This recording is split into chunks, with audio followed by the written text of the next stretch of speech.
This is Boxing Bedlam.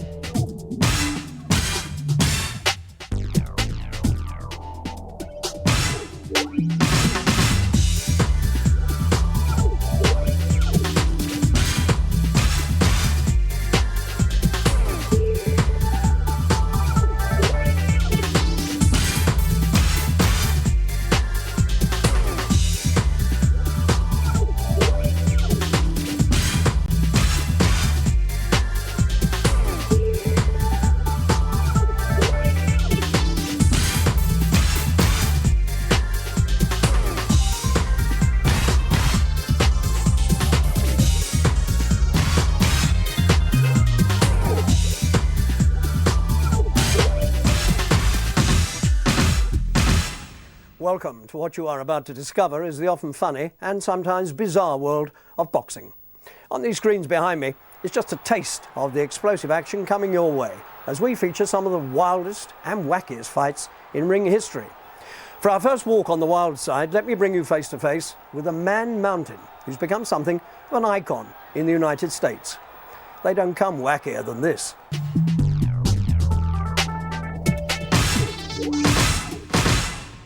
This is Eric Esch, better known as Butterbean, who weighs in at more 22 stone. He's billed as the 4-round champion of the world and is a monster favourite with American fight fans. See what you think. 22 KOs from Jasper, Alabama. Here is the IBA 4-round super heavyweight champion, an American legend, Butterbean.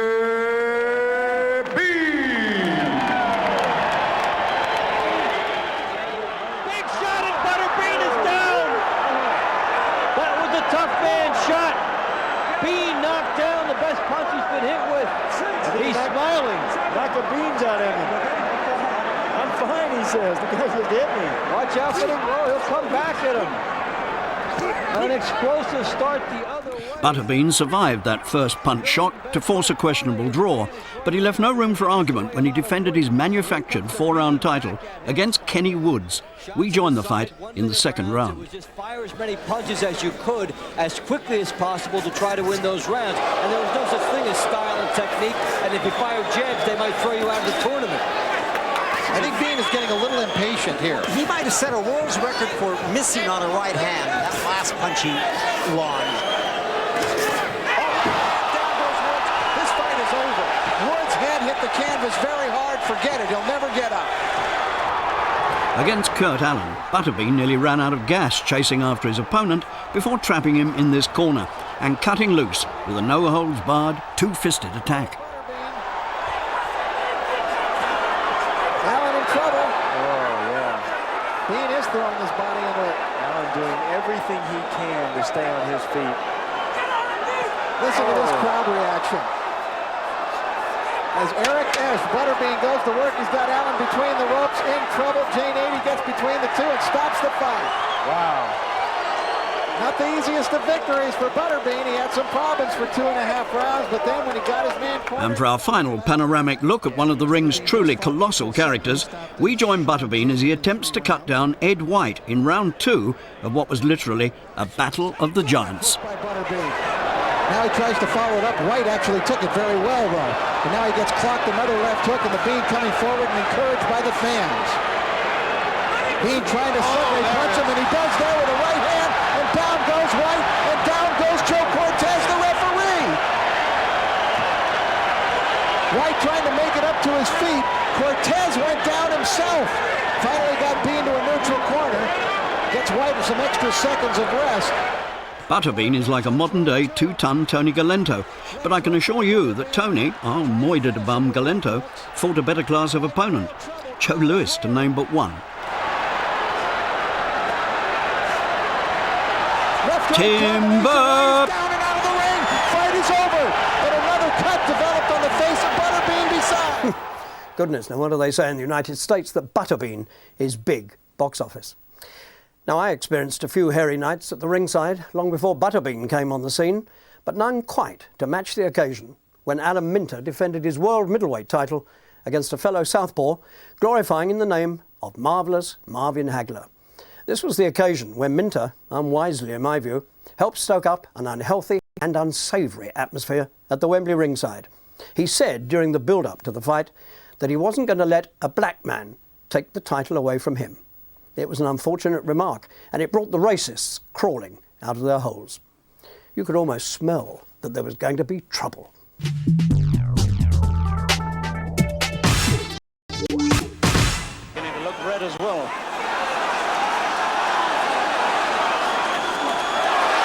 Good left hand for Minter.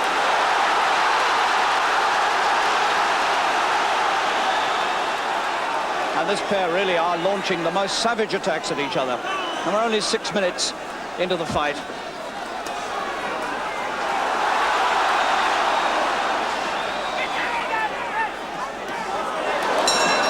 That really was a very fierce round indeed.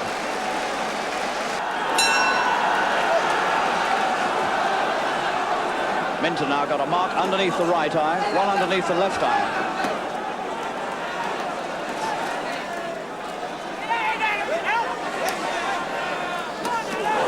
Now bleeding above the left eye. So that's the third one that's appeared. Hagler's head rubbing in against him.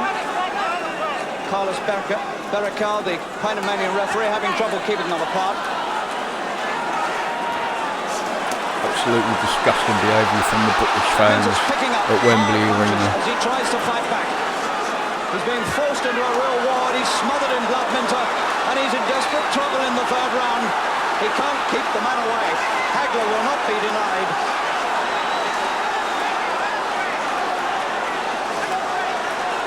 And Minter's left eye is in real trouble, and the referee stopped it so that they can have a look at it. It is a really very bad cut over Minter's left eye, and it stopped. It stopped in the third round, and Hagler's on his knees, acclaiming his victory.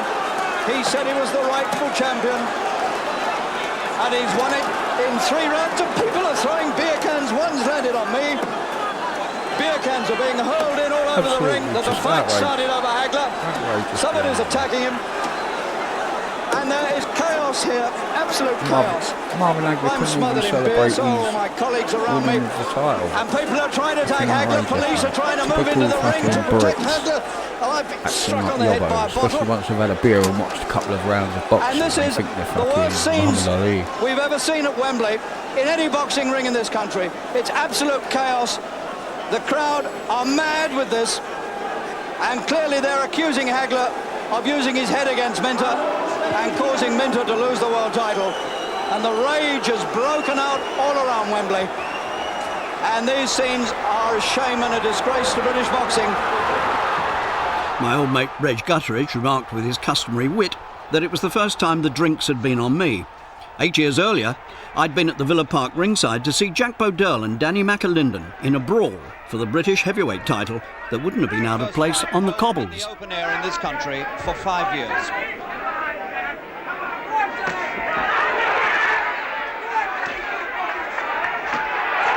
right hand from McAlinden, and Bodell felt that. And we're not a minute into the fight, and McAlinden is going for a quick win. And everything now must depend on how well Bodell's chin can stand up to these right hands which are getting through. And Bodell grits his teeth, and the titles are beginning to slip from his grasp.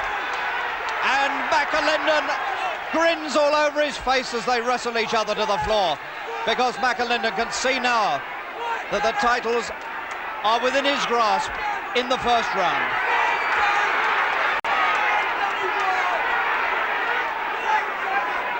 Everything now depends on whether Bodell can survive another 45 seconds.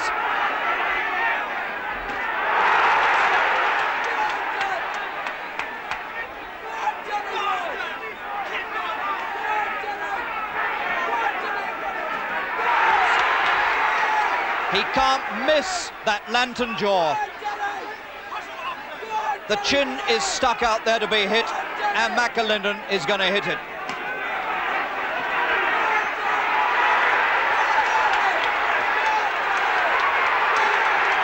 And he wrestles Bodell to the floor once again for the second time. And we've got 10 seconds to go.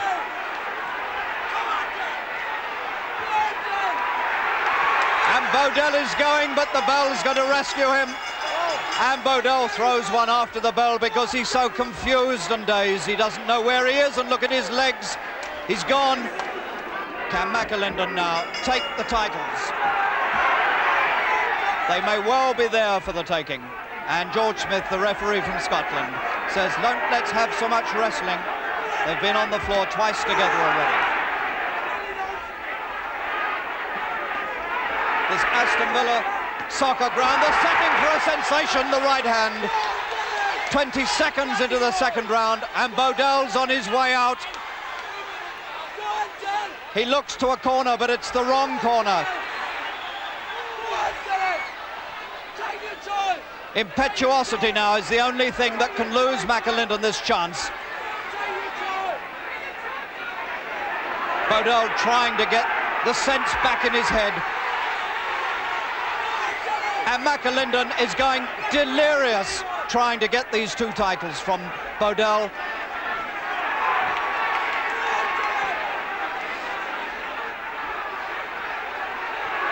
He's got him again. And he puts in as many as he can get before Bodell goes through the ropes. 1 minute and 5 seconds into the second round. One of the most sensational fights we've seen for years.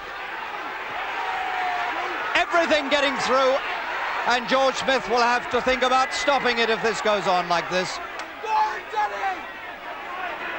Sensation following sensation.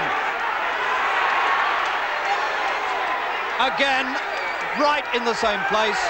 And he rolls over on his back, and Bodell is beaten. He's beaten.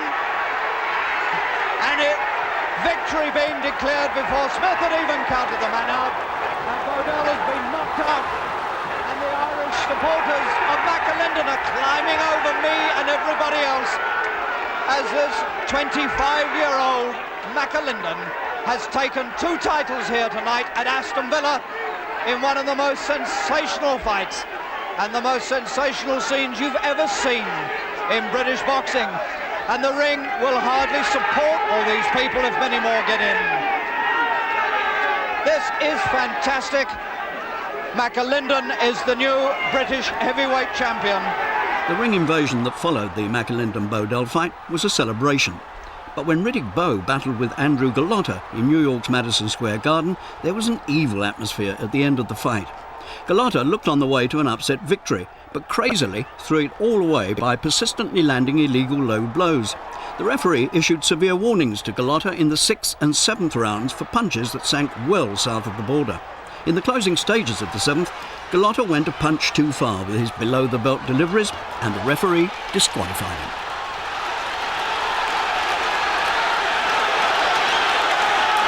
This sparked one of the worst ring riots in boxing history. One of Bowe's supporters attacked Gallotta with a mobile telephone, which gave a whole new meaning to taking an obscene phone call. There'd never been scenes like it as Madison Square Garden, the ancestral home of American boxing, was turned into a battlefield.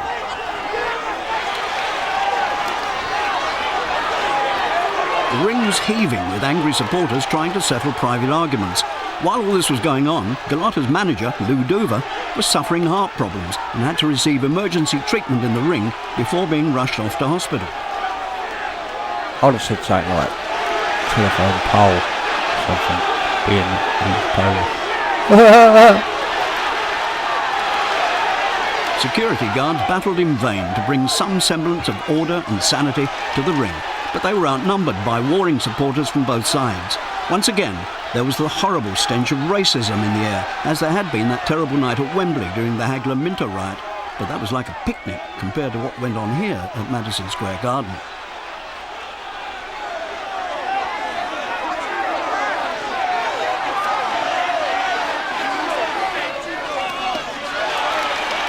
It was sheer bedlam for nearly an hour after the fight, and extra police were called to the arena as fighting broke out all around the place. There were running battles going on 50 yards away from the ring, as well as at ringside, where totally innocent people were being terrorised and dragged into the fighting in unprecedented scenes of mindless violence.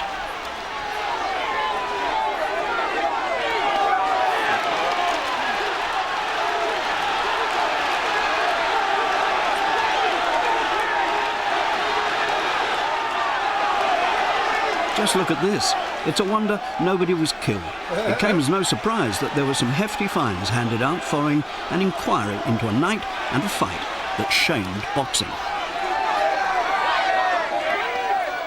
Riddick Bowe was a constant companion of controversy throughout his headline-hitting career. 4 years before that war with Glotter, he was involved in one of the most incredible ring scenes of modern times. The trouble was again triggered by a disqualification, this time at the end of round 1. It's the ideal fight with which to start our next sequence, which is a collection of the odd, the offbeat, and the downright crazy. The more times you see it, the less believable it becomes.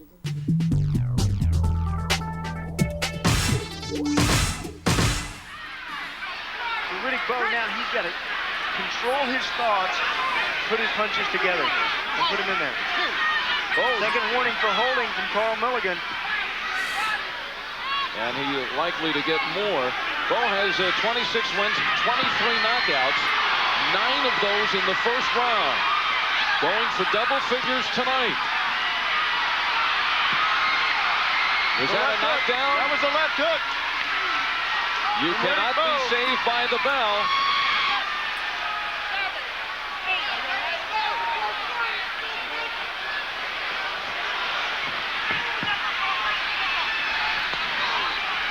It's here at the final bell that all hell breaks loose. Watch out for Bowe's volcanic manager, Rock Newman, playing a crazy cameo role in one of the most incredible boxing moments ever captured on camera.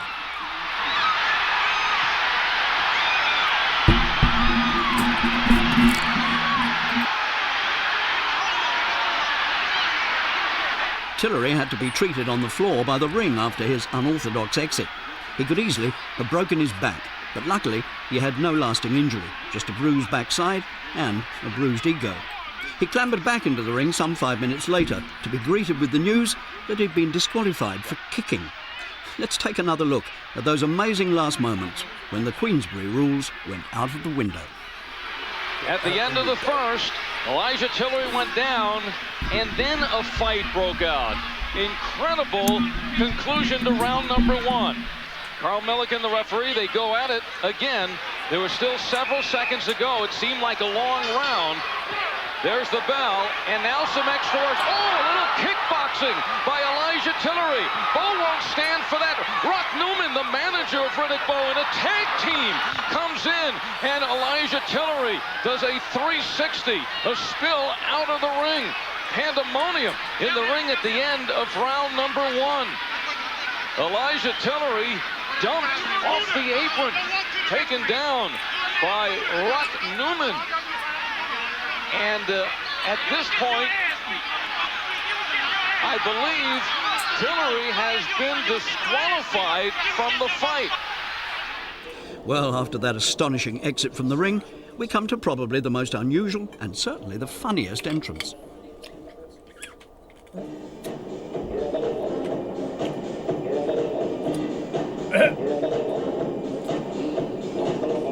This sequence was captured by the handheld camera of Steve Holdsworth, well known to Eurosport fight fans as a ringside commentator.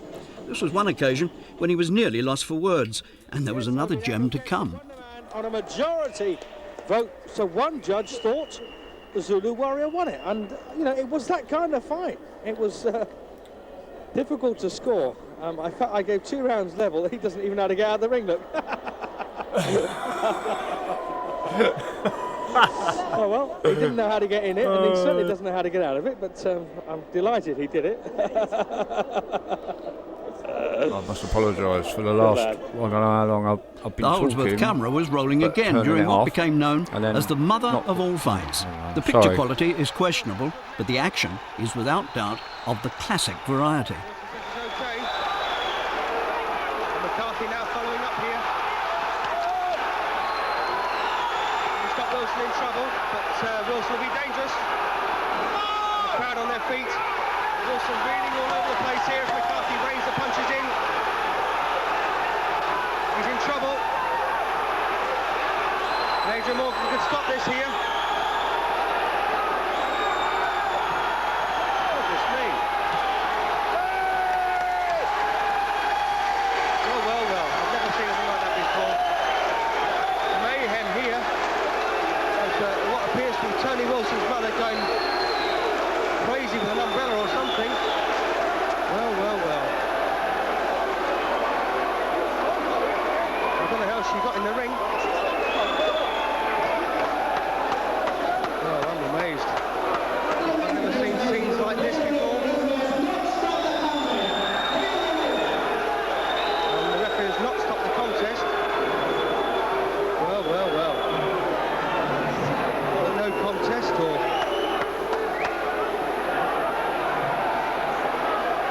McCarthy.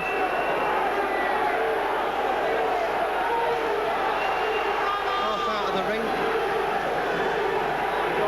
And not pleasant scenes, these. McCarthy thinks he's won.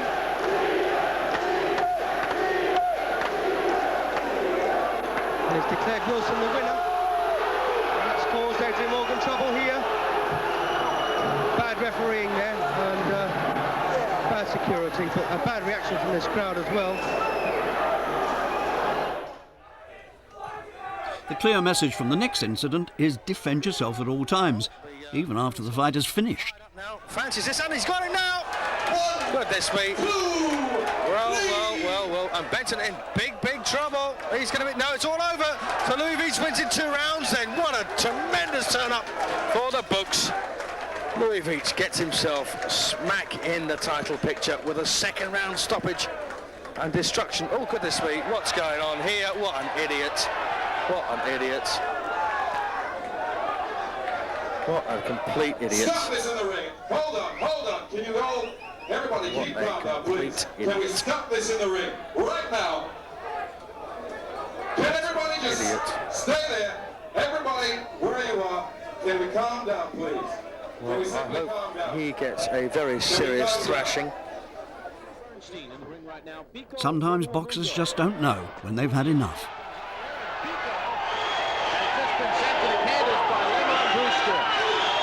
Well, he wasn't throwing that around.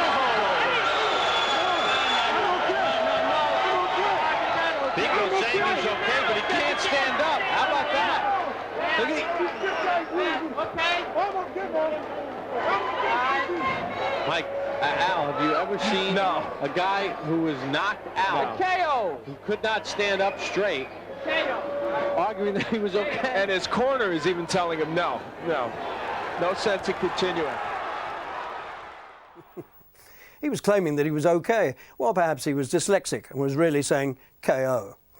For our next taste of boxing bedlam, we don't even manage to get into the ring. Sometimes the ticket-selling hype boils over, and the fighters can't wait to get the gloves on before they're exchanging much more than words.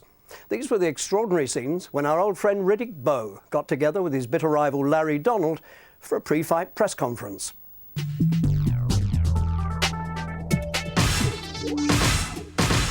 Well, as any great champion, I do what it takes to win. So he is going to win. You know, it's all good. You know, naming this fight is The Beast and the Beauty, and I'm the Beast Master. So that means you plan to run. Is that No, I'm not going to be doing any running. I'm going to be dancing. Dancing and stinging. I can tell you one thing, he's going to be beasted, I know that.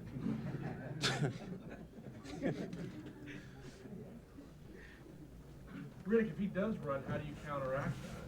Well, I don't think Larry has faced anyone of my caliber, you know. I'm not like a Jerry Williams who's going to stand right in front of him. I'm going to cut the ring off, and eventually he's going to have to fight, one way or the other. But he talks too much. That's why I don't like him. Well, you can look at me. I'm loaded with confidence. Yeah, okay. If you really think you're loaded, you wait till after I put my foot in your ass. There's whoever. You trying to say you don't think that would be possible? Is that what you're trying to say? Oh, I know it's impossible. How you figure that? What?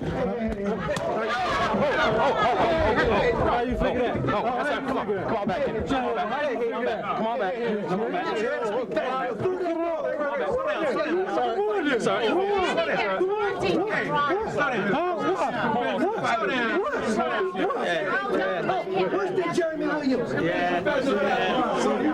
Well, this was all much more exciting than their dull, uneventful fight, which Bowe won on points. When Herbie Hyde came face-to-face with Michael Bent for the cameras, it suddenly became crash, bang, wallop, what a photograph. You're nuts. I wouldn't bother looking at you. Come on, man. Look. Easy, man. Put it down. Put it down. Come on. Stop. Break it up, man. Hey. All right, go. Come on. Hey. Come on, break it up. Break it up. Come back. We're going back. Break it up. Come back. Break it up. Come on. Come on. Okay. No blood clot, sir. Blood clot, you man. Well, you're mad, no bomber clot. Come here.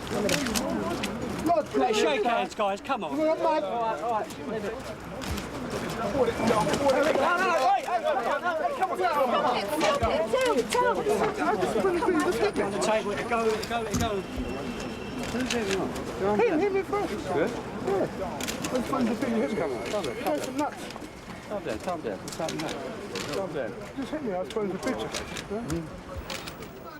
Well, that all gave the fight plenty of unexpected publicity. I just wonder who picked up the dry cleaning bills. I spent more than 40 years as a ringside commentator and reporter and never ceased to be astonished at how the big punchers could take out an opponent with a single blow. Try not to blink as we watch our first example here. It gives a whole new meaning to punch finish. And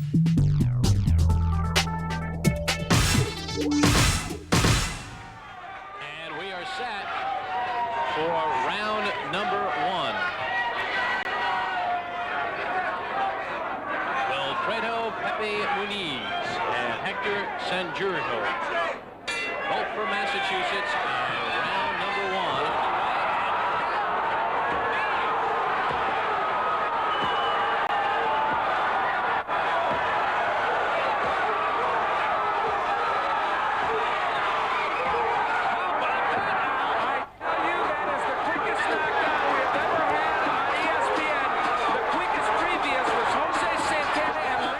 Quite the fastest knockout in history. It was a couple of seconds slower than the 10.5 seconds finish when Al Couture knocked out Ralph Walton while he was still adjusting his gum shield in his corner at Lewiston, Maine in 1946. My old mate Frank Bruno was one of the heaviest punching British heavyweights of all time. Know what I mean? Here comes explosive evidence as he bombs former world champion Jerry Coetzee to a first-round defeat in what I consider was one of the most devastating performances of Frank's eventful career. Into this Wembley arena, knowing that one punch from either side could end this dramatically. What a welcome Bruno got tonight. The biggest reception he's ever had. I remember in his that life OTV. as he came to the ring. I saw you to face this giant South African, Jerry Coetzee, the former heavyweight champion of the world. One man looking for the comeback road, the other man looking for the glory that comes with going for the big one. Bruno, one fight, perhaps only one punch away from a crack. And the world title, the right's got him. Inside a minute, he's got him. One right hand from the blue, the cool Bruno. Coetzee, perhaps hit as hard as he's ever been hit. 1 minute gone. Now he might be dangerous.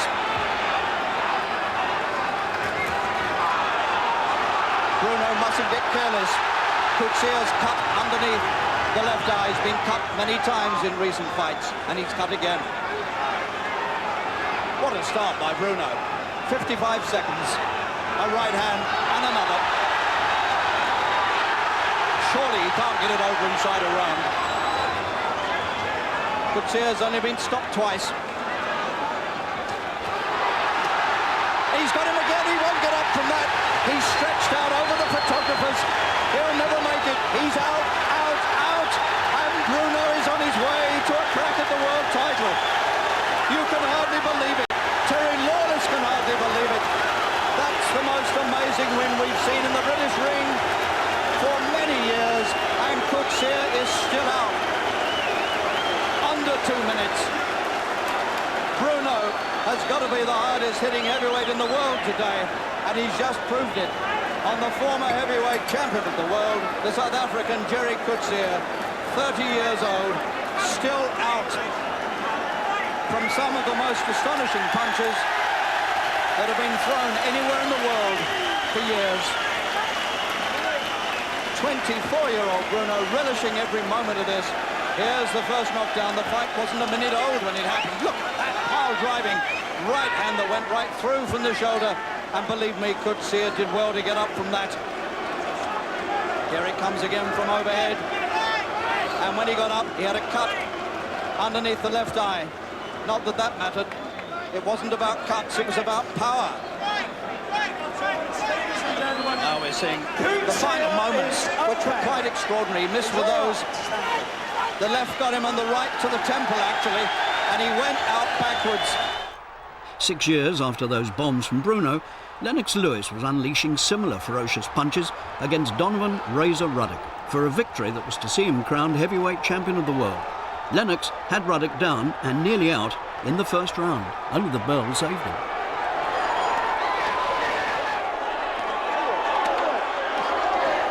Ruddock had given Mike Tyson 2 hard fights, and most good judges thought he'd be too hot to handle for Lewis, but Lennox finished the job in the second with some devastating combinations.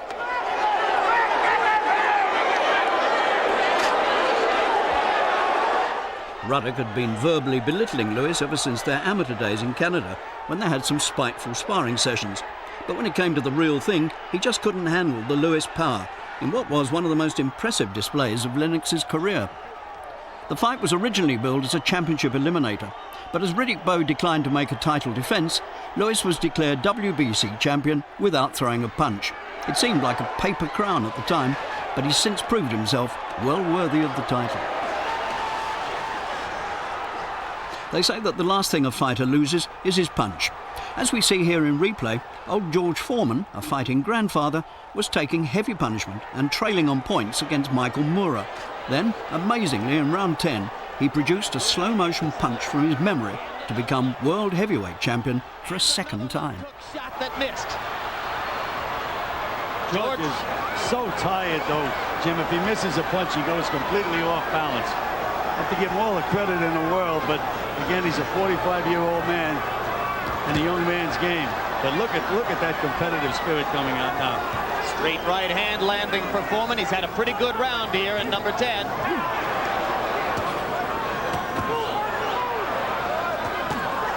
Is that down goes Moore on a right hand?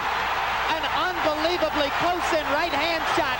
5, 6, 7, 8, 9, 10. It happened. It happened.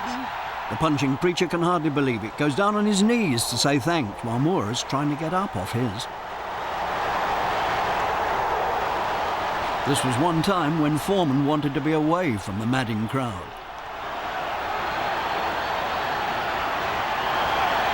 As referee Joe Cortez waved his arms over Moorer, George Foreman knelt in prayer in the neutral corner. Ray Mercer doesn't have the reputation for being a devastating puncher, but Tommy Morrison must have felt he was carrying a sledgehammer in his hands in this stunning 5th round of their WBO World Heavyweight title fight. 2 good right hands. And now Mercer on Morrison in the corner. And Mercer's all over him, and Morrison in trouble.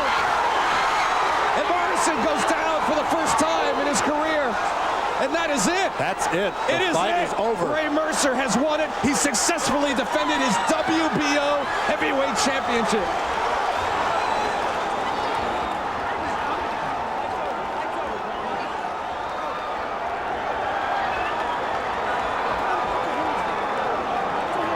Tommy Morrison's being told the fight is over. He's still telling him he wants to go on and fight, yet he doesn't realize the fight's over. That's how hard of punches he took. He really is in another world right now. It's going to take him a few minutes to recuperate. As we see here, the trouble started for Morrison when Mercer trapped him in a corner. In my view, the referee should have stepped in before the last 3 or 4 punches were delivered. Morrison was out on his feet and completely defenceless, and these last murderous punches should never have been allowed.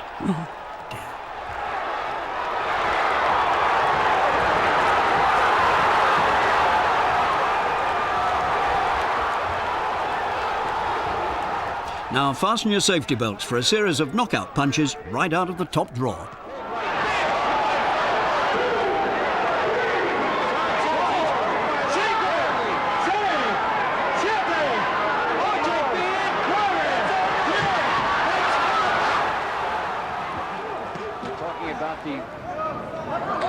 fatigue of Santos. Oh, left hook! One big shot, and that could be it for Talaferro. He is in deep trouble.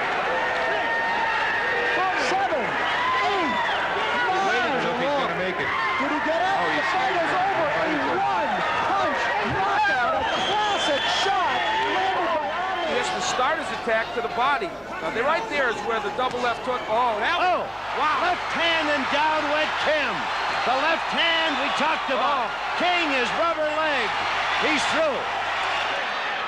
Making tremendous punches from Carvajal. Another good right hand. And another.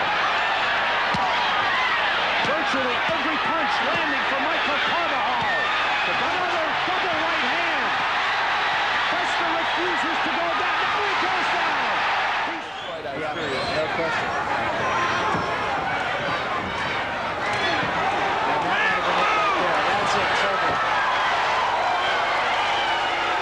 First punch of the fight put him down, and the last punch of the fight might have been the best.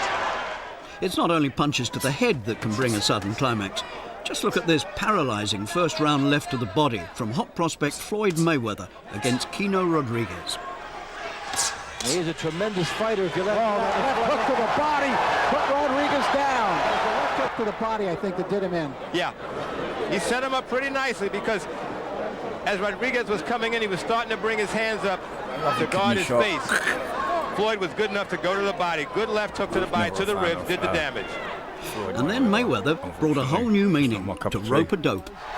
Got right in his face. Got a little dance for the fans as well. From rope dancer to circus acrobat and a would-be Fred Astaire. Who else but Prince Nassim Hamed? Oh, how about that one?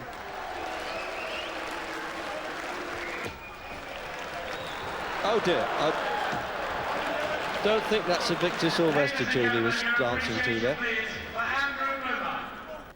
The saving grace for Naz is that as well as clowning in the ring, he can also fight, as he proves here in his earliest professional performances. That's about all. And now he's won both his professional fights in the second round now, Nassim Hamed.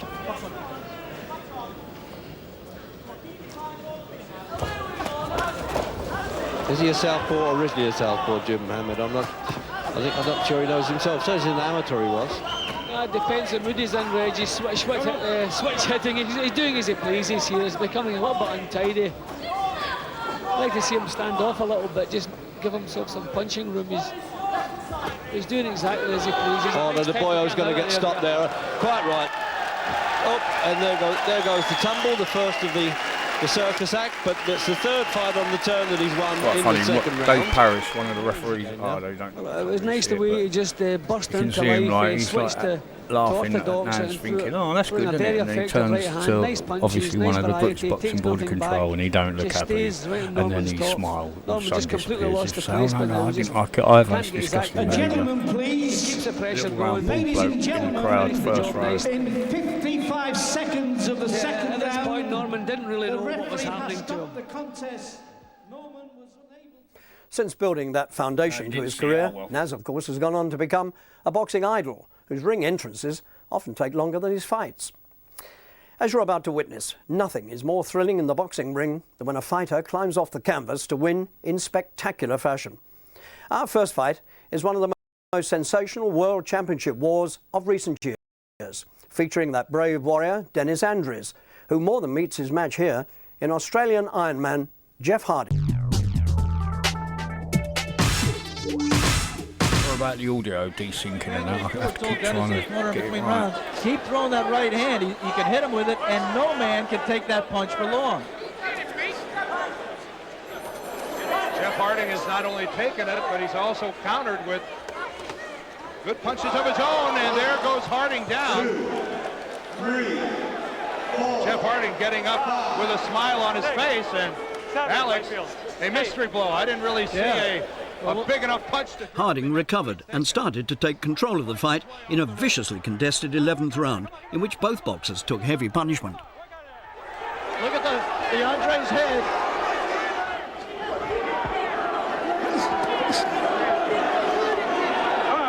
Andres leaning on Harding, attempting to keep him on the ropes, and nifty little sidestep by Jeff Harding. That's the first time he's Made a move on the rope.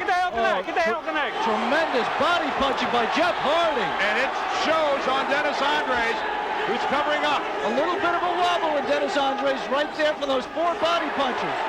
And that right sends Andres back, and for the first time, Dennis Andres giving the appearance of a man in trouble. If Hardy could dig down and land a series of power punches, Joe Cortez might stop it.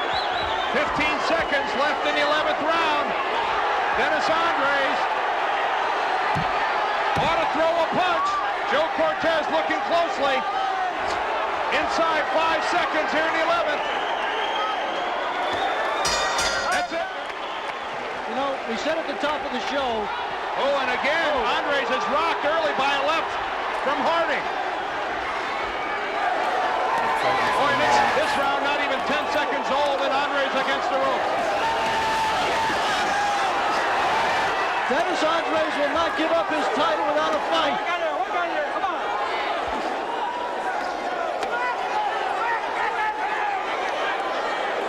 Dennis Andres' legs appear to be very stiff. He doesn't seem to have a lot underneath him. If Jeff Hardy could put together a series, oh, and there it is. The combination of Andres is down. 3, 4, 5, 6, 7, 8. You all right? You okay? Dennis Andres' legs are stiff as can be. And Jeff Harding on the attack, and that's it. He's down. 2, 3, 4. There is no, look at Jeff Hardy. There is no 3 knockdown rule. Hey, you okay? Huh? You all right? Dennis Andres says, I'm fine.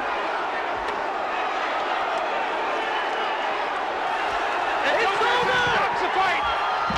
Jeff Harding, the first Australian ever to be the light heavyweight champion of the world.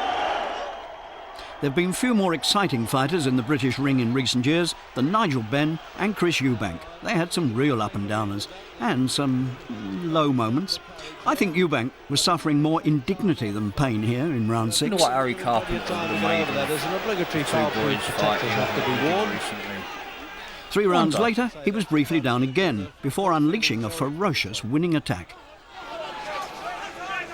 Well, Ben is the one at the moment who has been prepared to grit his teeth and show how much he wants this championship. Smoky, that hole. Eubank just a little bit negative. Smoky it is. Well, that punch landed on the back of his leg actually as he was falling.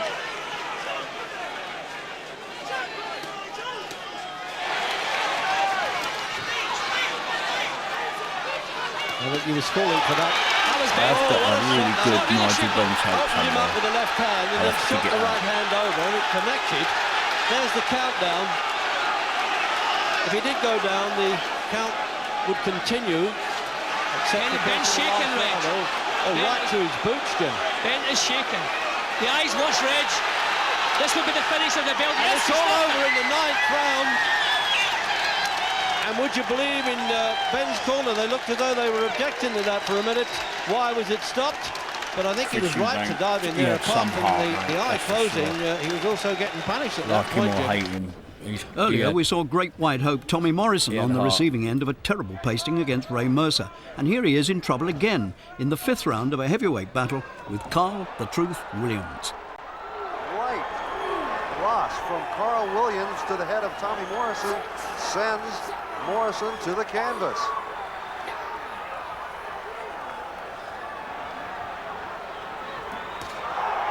And Williams connects with a right uppercut as Tommy Morrison goes down for a second time. He tried to tackle Williams. It seemed about the only thing he could do.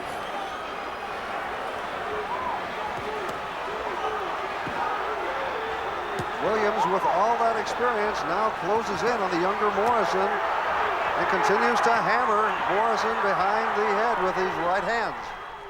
But Morrison was nothing if not all heart, and this is how he came back in the 8th round to force referee Mills Lane to save Williams from further punishment.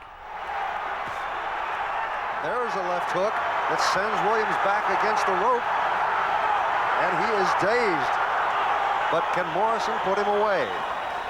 That has always been a big question. Williams wades back in again, throwing lefts and rights to Williams. It is a shame what happened to Morrison, to be honest. I think fame went to his head and, you know, shagged too many women and paid the price in the end.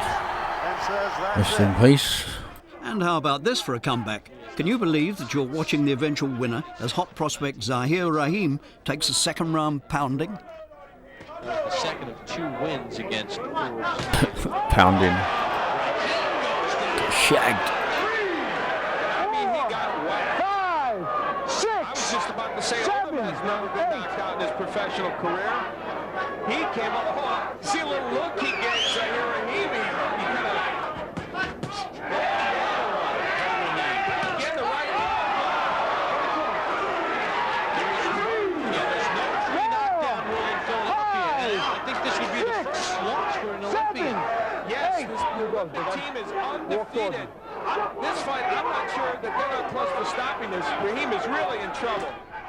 It was Rahim's turn to dish it out in round 5 after an amazing recovery. Shots like this. He had Odom in round 1, although he didn't knock him down, and now he's tagging Odom, and Odom says, give me more. John Odom needs to get off those ropes. I was saying, there he goes to the body shot.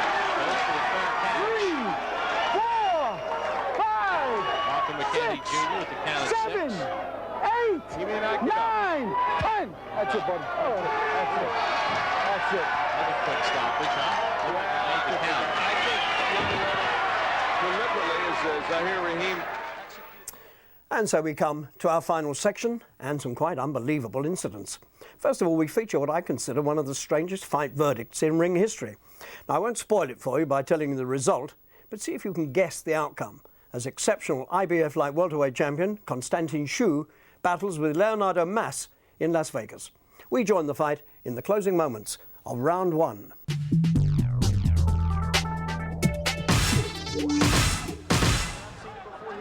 power in the right hand. This is a terrific fighter. Down goes Mas again. He looks like he's finished. And that's over. That should be all. Is he trying to... He's claiming a foul, I believe. He is claiming a foul. Now, this is the third knockout. Let's take a look at it here, Sean. Okay, crack. Oh. Now, we didn't see if there was a thumb in there, but watch here again. I just don't know what he's backward, and the left hook is right on there. Now, with these gloves, the Reyes gloves like they are wearing, those thumbs are a bit long, and they could have stuck into... I tell you, I don't know what he's complaining about or what foul was committed there. He hit me. He is in considerable pain. He is saying my jaw is broken. Look at that. Look at his mouth. They can't move it. No, they can't get any mouth. They can't get the mouthpiece out. They can't get the mouthpiece out. I'm sure the fight is over. This guy's not going to fight anymore. This fight is over. Commissioner in the ring. Let's see Michael. Please, referee Joe Cortez has called a halt to this bout. Due to an unintentional illegal blow, the fighter, the challenger, Leonardo Mas, was unable to continue. The physicians at ringside have determined he has a dislocated jaw. He is unable to continue. The blow that caused the damage was an unintentional illegal blow. Therefore, the bout under the rules of the Nevada State Athletic Commission is called a technical draw. A one-round draw and an unintentional illegal punch. I never cease to be amazed at what those American boxing rulers conjure up. Now, here comes another strange decision. Who do you think will win this world title fight between Kino Hernandez and African super featherweight Azuma Nelson? We join it in the closing moments of round 7. Nelson's well behind on points. Nelson with his best moment of the night. Oh! Kind of with a late shot after the bell. He's hurt. He was hurt. There was a late shot. He went down, taking a point away from Azuma Nelson. The referee immediately steps in, recognizes the late blow, and takes a point away from Azuma Nelson. I think he hit him in the throat. And he's still down.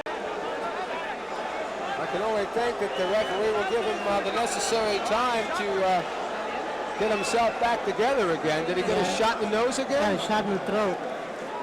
He was looking at his throat. That's right, he got it in the throat. It was definitely after the bell. It was Nelson's greatest moment of the night. And he was continuing the barrage. We're going to take a look at it again with the real time. Listen to the bell here.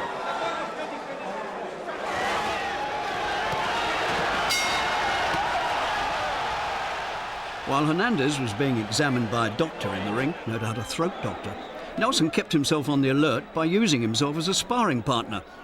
After one of the longest delays ever during a world title fight, just short of 9 minutes, they returned to battle stations, and there was more fun and games to come in round 8 of this extraordinary fight.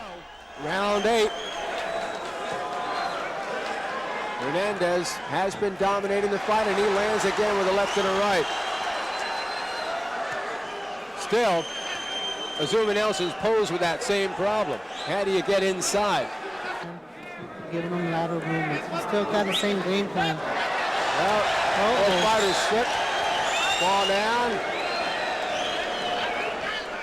Up they got, and home did trot to the 12th and last round, with Hernandez staying on his feet to score a clear and well-deserved points victory. Staying up close, as I said, punching more often here, milking more time off the clock. Nelson to Slater with the right. 6 seconds left. And here comes Hernandez in his own corner, and there's the bell ending the fight.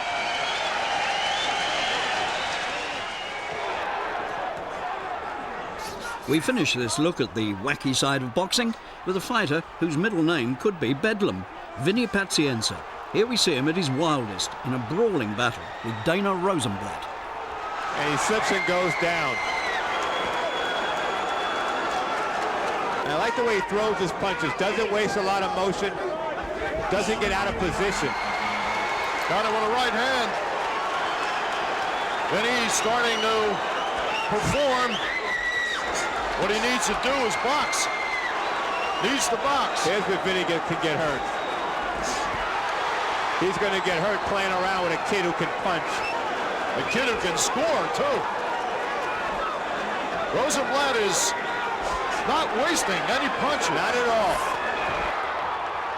This has got to be the biggest crowd he's ever fought in front of. Great left hand. But he is doing a job.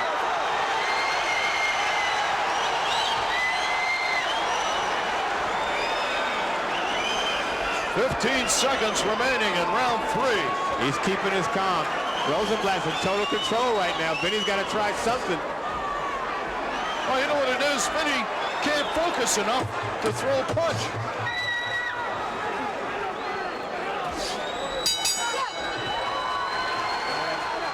Instantaneous opening that he sees, he scores. There you go.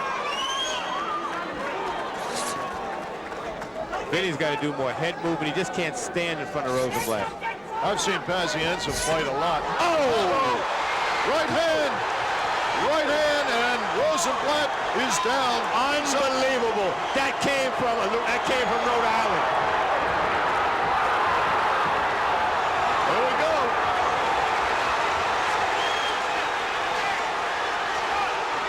The referee should stop it. That's enough. That's enough. It's all over. That's it. Oh, down goes the referee. Down goes the referee.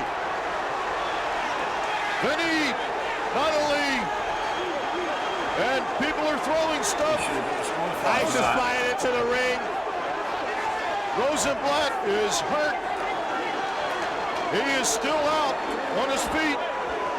Pazienza went crazy. And that's Boxing Bedlam.